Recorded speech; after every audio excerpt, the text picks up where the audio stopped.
អ្នកទាំងអស់គ្នាចង់ស្គាល់ឧស្សាហជាតិពីរដ៏ល្បីនៅសហរដ្ឋអាមេរិកទេចង់ដឹងមកមើលវីដេអូនេះទាំងអស់គ្នាឧស្សាហជាតិ Zion នេះស្ថិតនៅក្នុងរដ្ឋ Utah នៅតំបន់ខ្ពង់រាបសម្បូរទៅដោយជ្រលងភ្នំថ្មខ្ពស់ៗពណ៌ក្រហមនិងដងស្ទឹងតូចៗហូរកាត់រថយន្តផ្ទាល់ខ្លួនមិនត្រូវបានអនុញ្ញាតឲ្យបើកចូលក្នុងតំបន់នៃឧស្សាហជាតិនេះទេ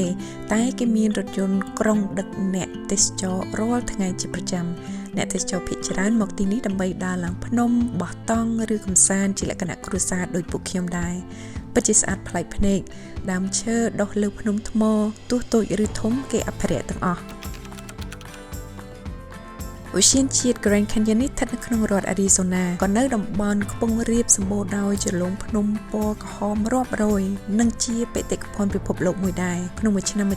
មនុស្សជាង5លាននាក់មកទស្សនាឧស្សាហមួយនេះឧស្សាហជាតិនេះដែលគេជឿថាត្រូវបានកកើតឡើងចន្លោះ5ទៅ6លានឆ្នាំគឺប្រៀបដូចជាវាលខ្សាច់ហើយនិងវាលភ្នំមួយអញ្ចឹងតែមានទន្លេ Colorado ដ៏ធំបំផុតហូរកាត់ Grand Canyon នេះធំណាស់ដើរមួយថ្ងៃក៏មិនអស់ដែរ